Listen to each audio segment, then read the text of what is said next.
ఇప్పటి పరిస్థితి నేటి పరిస్థితి గురించి మనం మాట్లాడుకుంటున్నాం. విద్యా వ్యవస్థకి ఎంత చేసినా తక్కువే. ఎందుకంటే అంత జనాభా ఉంది మన దగ్గర. ఎన్ని కోట్లు ఎంత బడ్జెట్ కేటాయించినా, నేను అనేకసార్లు కౌన్సిల్లో కూడా చెప్పాను, ఎంత బడ్జెట్ కేటాయించినా కూడా తక్కువే.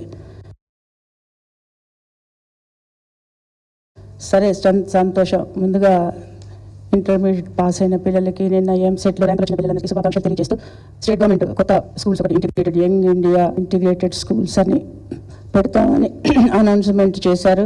దానికి ప్రతి స్కూల్కి ఇంత ఖర్చు అవుతుందని చెప్తుంటే ఈ అంచనాలు చూస్తే చాలా భయం వేస్తుంది. Is it possible? అసలు పాసిబుల్ అవుతుందా? అసలు మంచి టీచర్ కావాలి, మంచి క్వాలిఫైడ్ పర్సన్ కావాలి, కమిటెడ్ టీచర్ కావాలి. కానీ రవీంద్రనాథ్ ఠాగూర్ గారి జయంతి మొన్ననే చేసుకున్నామని, అక్కడైతే రవీంద్ర యూనివర్సిటీలో చెట్ల కిందనే టీచర్లు ఎన్నో ఏళ్ళు పాఠాలు చెప్పారు.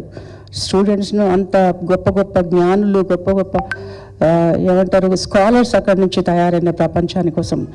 ముందు స్కూల్స్లో రిక్రూట్మెంట్స్, మంచి టీచర్లు, వాళ్ళు క్వాలిఫైడ్ టీచర్లు, తర్వాత ఇన్ఫ్రాస్ట్రక్చర్ క్రియేట్ చేయాల్సిన అవసరం ఉంది. ఇప్పుడు పాత స్కూల్స్ అన్నీ ఏం చేస్తారు? అసలు ఎంత ఇన్ఫ్రాస్ట్రక్చర్ అంతా వేస్ట్ కదా. ఇప్పుడు అన్నిటికన్నా ముందు జిల్లా పరిషత్ స్కూల్స్ అన్ని అతి దైన్యమైన స్థితిలో ఉంది. నేను చాలాసార్లు కూడా విన్నవించుకున్న ప్రభుత్వానికి.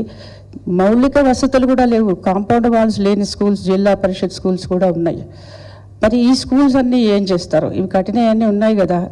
తర్వాత కస్తూర్బా స్కూల్స్ అంటే, రెసిడెన్షియల్ స్కూల్స్ అంటే, ఇవన్నీ ఏం చేస్తారు? ఒక స్కూల్ కట్టడానికి ఒక 80 crores అంటున్నారు. 80 కోట్లు పెట్టి ఒక బిల్డింగ్ కట్టడానికి ఎన్ని రోజులు పడుతుంది? అప్పటిదాకా ఈ పిల్లల గతి ఏంటి? మరి ఈ విద్యా వ్యవస్థ గురించి మాట్లాడండి. అప్పుడు కేసీఆర్ గారి ప్రభుత్వంలో మేము అందరం అందులో భాగస్వాములే. అప్పుడు దాదాపు ఫిబ్రవరి నుంచే రివ్యూ స్టార్ట్ అయ్యేది. మన మంత్రివర్యులు సబితా ఇంద్రారెడ్డి గారు విద్యామంత్రిగా మీ అందరికీ తెలుసు. అప్పుడు ఫిబ్రవరి నుంచి రివ్యూ, ప్రతి మండలానికి వెళ్ళి అక్కడ ఉన్న స్కూల్స్ని చూసి ఆ స్కూల్స్లో ఏమేమి వసతులు కావాలనేది ఆ మండల సంబంధించిన వాళ్ళందరితోనే మాట్లాడి అక్కడ ఇంప్రూవ్ కావడానికి, ఎందుకు ఇట్లా ఉన్నాయి, కాంపౌండ్ వాల్స్ కావాలి, రన్నింగ్ వాటర్ కావాలి, తర్వాత ఫుడ్ కావాలి, తర్వాత అక్కడ ఉన్న అదర్ ఇన్ఫ్రాస్ట్రక్చర్స్ ఎట్లా మనం క్రియేట్ చేసుకోగలము, అది ఎందుకు, దానికి కావాల్సిన బడ్జెట్ కేటాయించడం ఎందుకు ఇంకా ముందు కావడం లేదని వాళ్ళని పుష్ చేయడం. లిటరలీ అసలైతే ఇక్కడ ఒకసారి కేశవ మోడల్ స్కూల్లో ఒక మీటింగ్ జరిగింది, ఎడ్యుకేషన్కి సంబంధించిన రివ్యూ మీటింగ్. అసలు ఎంత కోపంగా మంత్రి గారు, ఎడ్యుకేషన్ మంత్రి గారు అయితే చాలా పుష్ చేసినారంటే అధికారులను, నథింగ్ డూయింగ్, 15 daysలో ఇది డెడ్ లైన్, ఈ రోజులో మీరు కంప్లీట్ చేయాలి అని అలా పని చేయించుకునే వాళ్ళం. కానీ అట్లాంటి రివ్యూ మీటింగ్స్ ఏమీ అయినట్టయితే దాఖలాలు లేవు. ఎందుకంటే నేను కూడా ప్రోటోకాల్లో ఉన్నాను కదా, ఉంటే అట్లాంటి మీటింగ్స్ ఉంటే నన్ను కూడా పిలుస్తారు కదా.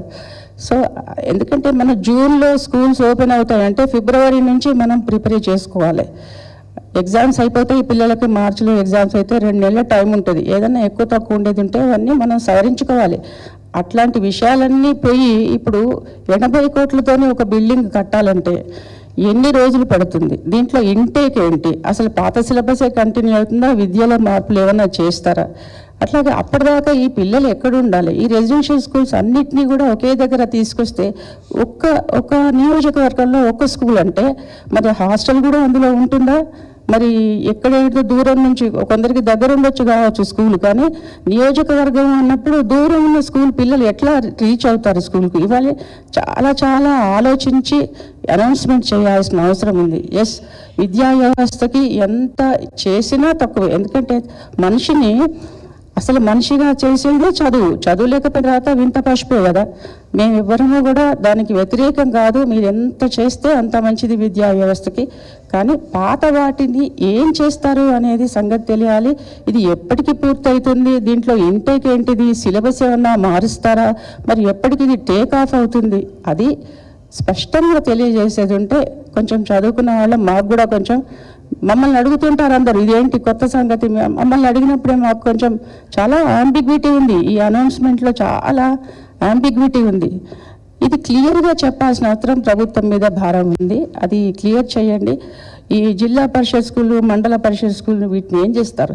ఇవే కాకుండా మనకు కేంద్ర ప్రభుత్వం శాంక్షన్ చేసిన కేంద్రీయ విశ్వవిద్యాలయాలు ఉన్నాయి, కేంద్రీయ విద్యాలయాలు ఉన్నాయి, నవోదయ విద్యాలయం, వాటిని ఏం చేస్తారు?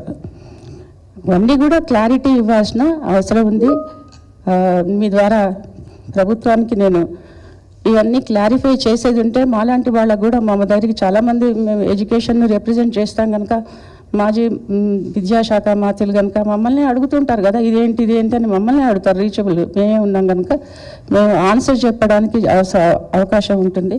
మేమేమి ఎడ్యుకేషన్కి సంబంధించిన ఏ విషయం చేసినా సంతోషపడేవాళ్ళం. ఇప్పటిదాకా సవిత గారు చెప్పారు, 3-4 ఏళ్ల నుంచి పెండింగ్ ఉన్నాయి స్కాలర్షిప్స్. 3-4 ఏళ్ల నుంచి రీఎంబర్స్మెంట్ లేదు. ఓవర్సీస్ వెళ్ళిన వాళ్ళు ఒక సెమిస్టర్ ఫీజు కట్టినారు, 3వ సెమిస్టర్ 2nd సెమిస్టర్ నుంచి వాళ్ళకి ఫీజు లేదు, 3rd సెమిస్టర్ నుంచి ఫీజు లేదు. మీకు అమెరికా స్థితిగతులు తెలుసు కదా, అక్కడికి ఈ ఓవర్సీస్ స్కాలర్షిప్ మీద పోయిన పిల్లలు ఫస్ట్ టర్మ్ అయిపోయింది, 2nd టర్మ్కి డబ్బులు లేవు, అక్కడ ఉద్యోగం చేయడానికి వీల్లేదు. ట్రంప్ గురించి రోజు వింటున్నారు కదా, నాకన్నా మీకే బాగా ఎక్కువ తెలుసు.